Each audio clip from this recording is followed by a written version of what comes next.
They said I'd never make it as a digital artist. Dad called it computer malcontent-generated nonsense. Madison laughed at my hobby, and Mom begged me to get a real job. For 15 years, I accepted their money, their pity, and their judgment. What they never knew was that while they were sending me charity, I was building a $3 billion empire. Today, as they walk into my private Highland compound, I'll finally tell them the truth. I still remember the moment everything changed. The Forbes article lay on my desk, morning sunlight streaming through my penthouse windows, making the headline shimmer Olivia Thompson the new face of AI and digital art. $2,700,000,000 valuation. My phone buzzed again. 6th call from Daniel in an hour. "Thompson, your brother is calling again," Amanda said through the intercom. I sighed, accepting the call. "What's up?" "Olivia, what the hell is going on?" Daniel snapped, skipping pleasantries. "Bloomberg just asked me how it feels to have a billionaire sister I didn't know existed." "Care to explain?" I couldn't help but smile. "You'll find out Monday like everyone else." "Are you kidding me?" His voice rose to a near-minus shout. "Mom and Dad worry about you every single day. Everyone thinks you're broke, borrowing money, barely getting by." "Worried?" I laughed softly. "You call the criticism, the sarcasm, the lectures about wasting my future worry? You know they just want what's best for you." "No, Daniel. They want me to be like you, get an MBA, work for Dad's company, live a safe, manageable life." Silence stretched across the line. Daniel, the golden boy, the heir, the walking embodiment of expectations. "How long have you been hiding this?" he finally asked, voice quiet. I walked to the window, watching my private helicopter land on the building across the street. "Remember when I moved into that rundown studio on the west side? When you first started that digital art thing?" "Yeah, that was 14 years ago." "Exactly. Everyone thought I was chasing dreams, throwing away my Stanford degree. But no one knew I'd already sold my first collection, made 30 grand. "What?" Daniel choked. 6 months later, I sold a series of AI-generated works. Earned $120,000. I could almost hear his jaw drop. The next year, $900,000 th. And while Dad was telling the family at Christmas dinner that I was stubbornly unemployed, I just passed my first million. Daniel was silent, but I could almost hear the gears turning in his head. "But you still took money from Mom and Dad for rent. You drove that beat-up Civic for nearly a decade." "I didn't take money, I offered them an investment. They declined. I lived that way because I chose to, not because I had to. Staying low bookie was the best way to keep the family at a safe distance." "A helicopter?" Daniel's voice cracked. "I have 3. And my company is currently valued around $2.70 billion. But factoring in the support platforms, it's closer to $3.50. Daniel sucked in a breath like he couldn't quite catch it. "And now, if you'll excuse me," I said, reaching to end the call, "I have an executive board meeting to prepare for. See you at the reunion, brother." I hung up before he could reply and pressed the intercom again. "Amanda, is everything ready for the reunion?" "Yes, Ms. Thompson.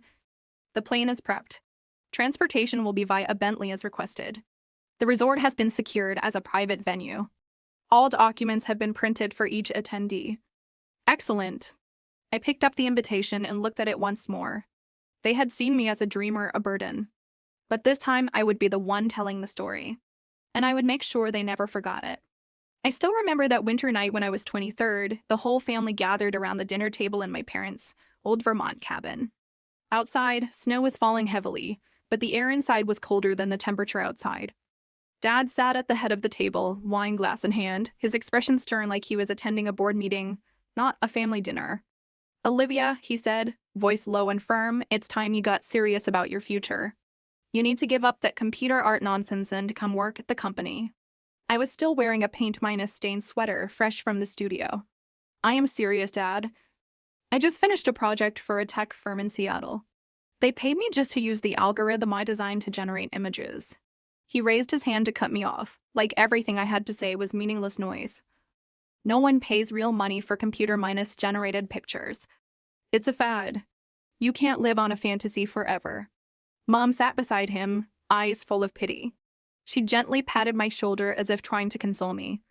"Your father just wants what's best for you, sweetheart. You have an honors degree in economics.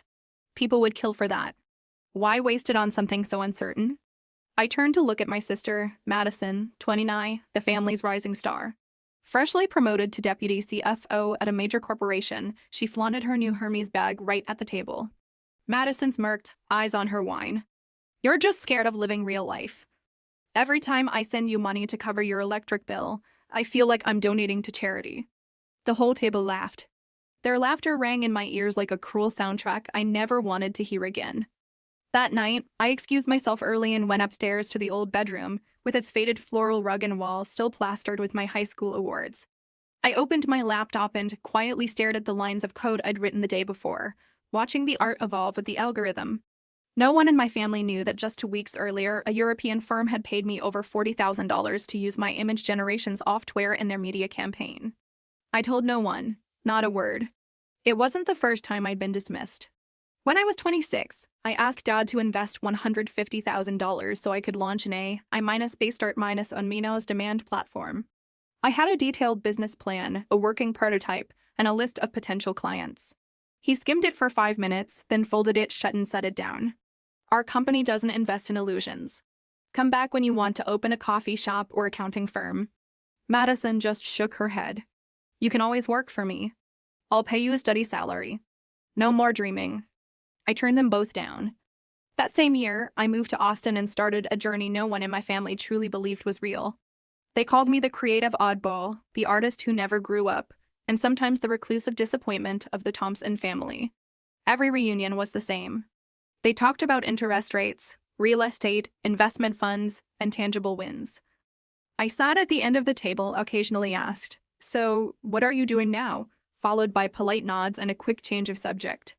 Last year, Madison stood up in the middle of dinner, pulled out a thick envelope, and handed it to me in front of everyone.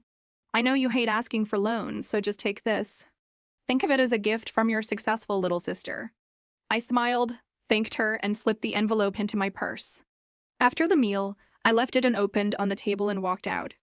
At that moment, my wallet held the black card of my own company, the one processing nearly $100 million in transactions every month. They didn't know, and I wasn't ready for them to know. Every condescending word, every smirk, every time they gave me money thinking they were being charitable, I remembered it all. Not for revenge, but to build something so solid that one day they wouldn't be able to believe they once thought I was a failure. And now the day is almost here. I moved into a shabby East Austin loft at the start of my 20-7th year. It was only 400 square feet with no central heating and a bathroom the size of a shoebox. Every morning, I boiled water with an electric kettle to make coffee and showered under a tiny leaky nozzle. But I had never felt more alive. No one in my family knew that while I was eating instant noodles and wearing worn-out sweaters, I had just completed a $70-5,000 contract with a Swedish gaming company to provide algorithms that generated animated backgrounds based on user emotions. The project was coded under an alias through a third-party firm because I still didn't want the name Olivia Thompson appearing on any headline. My first real success came from a personal project called Echoes of Light, a digital art collection created by combining machine learning and visual memory data from thousands of survey participants. I sold the entire collection as exclusive digital assets through a private exchange. Final price $40,000-8,000. When I saw that number hit my account for the first time, I cried. Not because it was the first time my dream had been validated by the world. 6 months later, I released my second collection, Synthetic Reverie. This time, I collaborated with a music producer so that each piece became a synchronized fusion of image and sound, a painting that could hum. The entire collection sold out in under 12 hours, bringing in over $220,000. I didn't use that money to upgrade my lifestyle. I used it to hire a team of software engineers to build my own platform. Lumina Frame, a digital space where artists could use AI to create works based on personal emotion and style. Each user would be assigned a personalized algorithm, and all artworks could be tokenized, traded, or displayed in virtual galleries of their own design. I didn't rush to promote the platform. I wanted it to be perfect before going public. For the next 2 years, I lived like an ordinary person, even below average. I still drove the 2008 Civic I'd bought for $1,200. The passenger seat leaned to the left, the radio only picked up to stations, and the driver's side window was jammed. But I still drove it to every family gathering, where Madison never failed to mention she'd just upgraded to the latest Tesla Model S. I still accepted Mom's pitying hugs, Dad's sympathetic glances, and relatives' generous offers. If you need a place to stay, we've got a guest house out back. Want me to refer you to HR at my company? They're hiring a communications assistant. I smiled, thanked them, and kept pretending to be the dreamy older sister who hadn't quite grown up. Meanwhile, I had opened a company in Delaware under a different name to handle financial operations. Each transaction was split and routed through 3 secure platforms to remain untraceable. The Lumina Frame project received funding from a venture capital firm in Singapore, whose representative had no idea I was the one behind it. They only knew me by the alias L. Vance, the creator of an AI tool already in use at major animation studios across Asia. By the time I turned 31, the platform was valued at $780 million in a Series B funding round. But I didn't share that with anyone in my family. I still lived in the same old apartment, just swapped in new curtains and bought a better espresso machine. The reason was simple: I wasn't ready. I wasn't ready to hear Dad say I got lucky. I wasn't ready for Madison to see me as a threat instead of the quirky artist sister she liked to help. And I wasn't ready to hear Mom worry that I was isolating myself too much. I wanted the truth, when revealed, to be undeniable. No excuses, no justifications, no pretending they didn't know or that I never told them. I wanted it to be so big, so real that no one could twist it or take it away. I wanted them to see. In that moment, the one where the entire Thompson family would have to face who I really was closer than ever. The article dropped just as the sun came up. On Forbes' homepage, front and center, the bold headline read Olivia Thompson and the quiet rise of a $3.2 billion AI empire. The photo I chose showed me standing in the main gallery of Lumina Frame, with the platform's highest Nobel piece priced at $4,500,000 behind me. Within 10 minutes, my phone buzzed nonstop.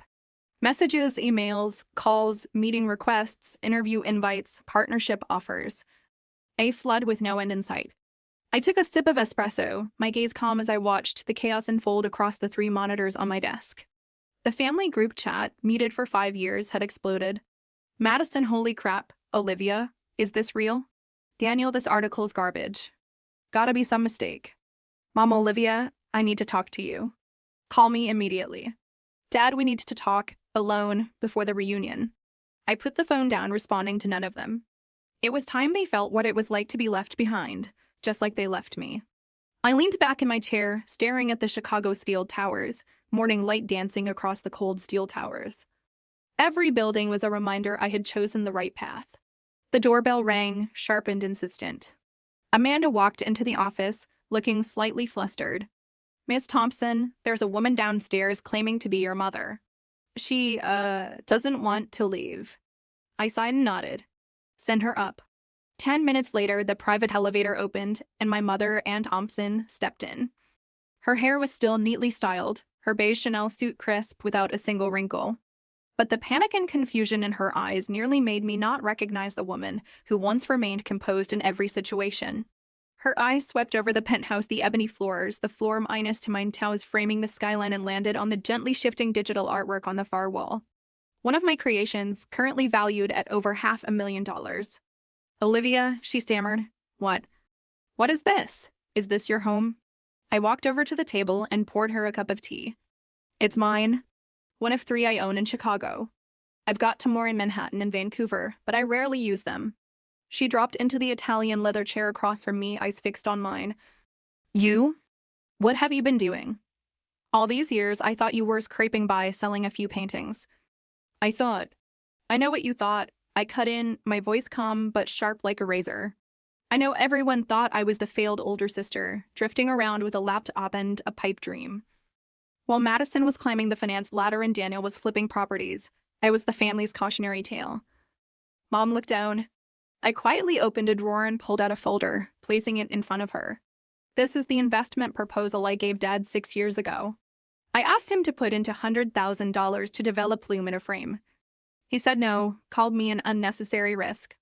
That investment would be worth about $94 million today. Her hands trembled as she flipped through the pages. Growth charts, funding contracts, strategic client lists. Everything laid out clearly. She gasped. Your father. He said you were just asking for money. Why did you hide all this? Why didn't you tell me? I met her gaze, not looking away for once. Because no one ever really wanted to listen. Every time I started talking about the project, you changed the subject. Every time I mentioned AI, Dad said I was lost in a fantasy. Madison gave me money like she was doing a favor.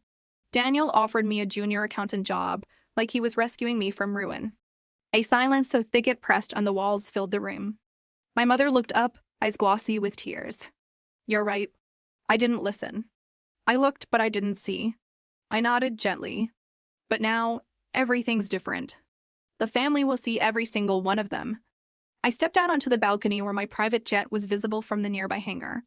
My name was painted across its side in metallic gold, glittering in the sunlight. The reunion was less than 48 hours away. And this time, I wouldn't be sitting silently at the end of the table. I would be the one walking in, and no one would be able to look away. On the morning of the Thompson family reunion, the sky was a flawless blue, as if the universe itself were setting the stage for a reckoning no one would forget. I stood on the main deck of the 3-story yacht named Vera, anchored off Montclair Island. The private island I had purchased nearly a year ago, just weeks after closing my first $1 billion deal. In the distance, 4 helicopters touched down one by one at the landing pad, where a giant WELCOMETOO THOMPSONRETRET was etched in white stone, sparkling in the tropical sun. Each pad was flanked by massive LED screens playing a loop of digital works I'd created, including Synthetic Reverie, The Memory Orchard, and Code of Solace. The same works my father once dismissed with a wave when I proposed an investment partnership. I adjusted the collar of my white silk blouse, eyes fixed on the line of Rolls-Royce Phantoms waiting along the marble path leading to the central villa compound. Each car had been individually assigned to transport family members from the airport to the harbor, then onto the yacht or helicopter, according to the schedule. The first helicopter landed. The door opened, and out stepped my father, Richard Thompson. Still dignified as ever, though this time his eyes wavered just slightly. Beside him, my mother, Anne, had a tight expression as if willing herself to believe none of this could possibly be real. The second helicopter carried Madison and her husband Carter, both dressed in designer labels from head to toe. Madison stepped down, glancing around, her face stiffening as her gaze landed on the sign engraved with my name. She couldn't have imagined that the reunion she once suggested be held at a resort in Scottsdale was now happening on an island owned by the sister she used to call a family responsibility. I stepped down from the yacht deck, hands in my pockets, my smile subtle but sharp as a blade. "Welcome, everyone," I said, my voice ringing clearly through the open air. "Hope your trip was comfortable." My father stepped forward first, trying to keep his tone even. "Olivia, all of this. Was this really necessary?" I tilted my head, lips curving. "Depends on how you define necessary, Dad." After 10 years of reunions at forgettable hotels, I figured it was time we had a different kind of experience.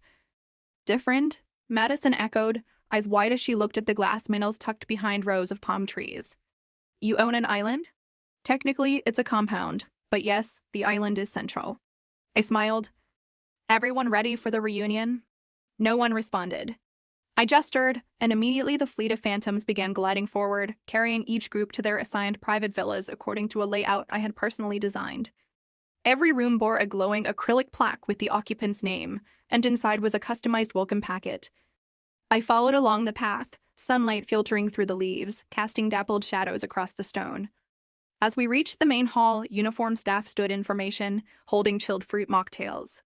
All beverages adjusted to meet health standards and suitable for every age group. "Dinner will be served at 7, I turned to the family.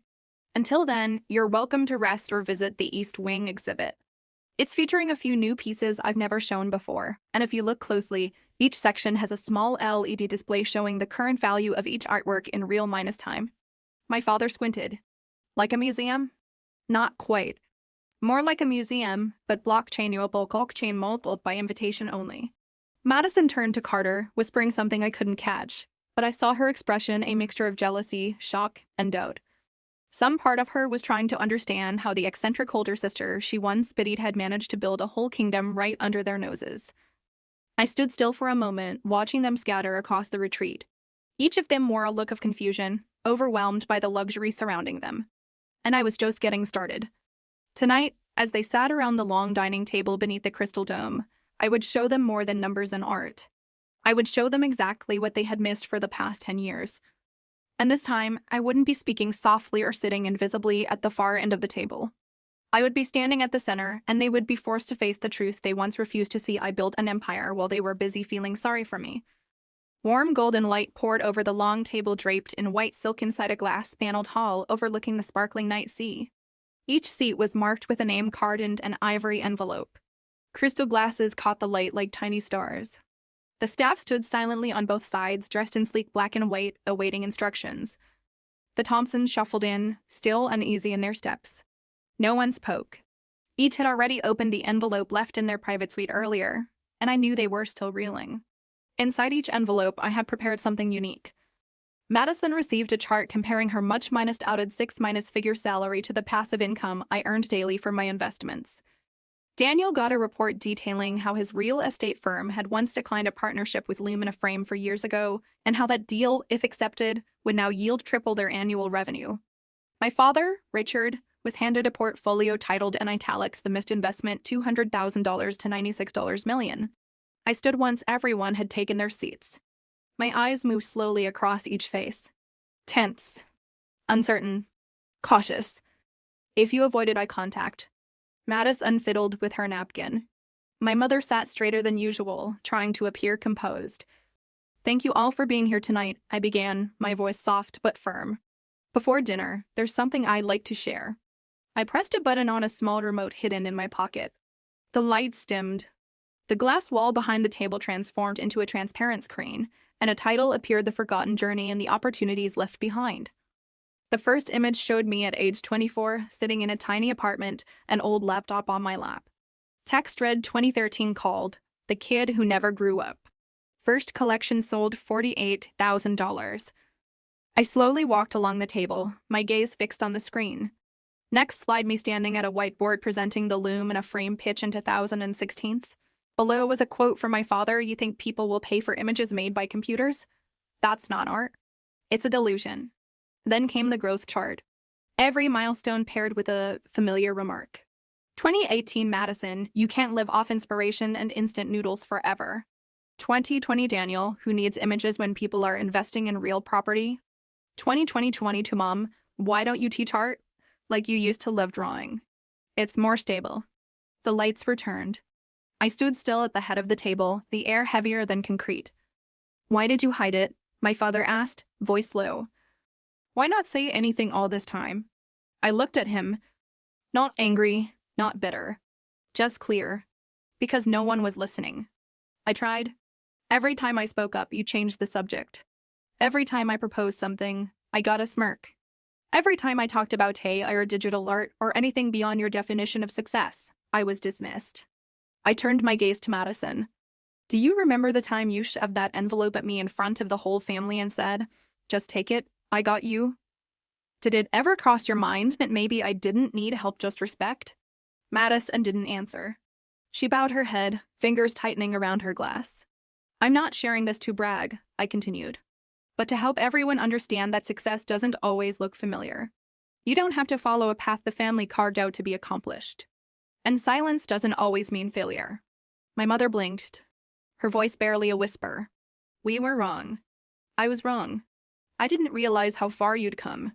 I smiled gently. "I don't need your apology. I just need you to see me. Really see me. Not the version you hoped I'd become." I raised my glass, the light refracting into 100 tiny stars. "And now," I said, "let's eat. But this time, no one has to pretend to be someone they're not. No one has to shrink under judgment. We sit here as a family. And I am Olivia Thompson, once forgotten, now at the head of the table." Everyone was silent for a long moment. Then Daniel slowly raised his glass. "To Olivia," he said, "and to the biggest lesson you've just taught all of us." One by one, they lifted their glasses. In the golden glow of the wine, I saw something I hadn't seen in years: true recognition. After dinner, once everyone had returned to their rooms, I stayed behind in the glass atrium, sitting on a soft leather armchair, a cup of herbal tea in my hand. The sea outside rolled with gentle waves, the moonlight stretching across the water like a silver ribbon. I sat there for a long time, savoring the first moment of calm after a day full of reckoning. No one called me delusional, no more pitying looks, no more comments that treated me like a problem to be fixed.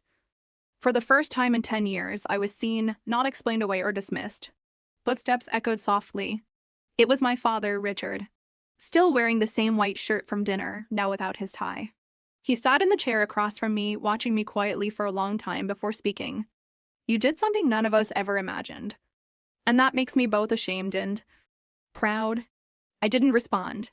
I just tilted my head to listen. I always thought I was right that stability was the goal. That creativity should be a hobby, not a career. But now, it's clear who was really looking in the wrong direction. I set my tea down. You weren't wrong for choosing the safe path for yourself. You were wrong for thinking it was the only path for everyone. He nodded, his gaze resting on the coat of solace peace gently shifting on the wall. Your mother and I. We never understood the language you used to express yourself. So, we were afraid.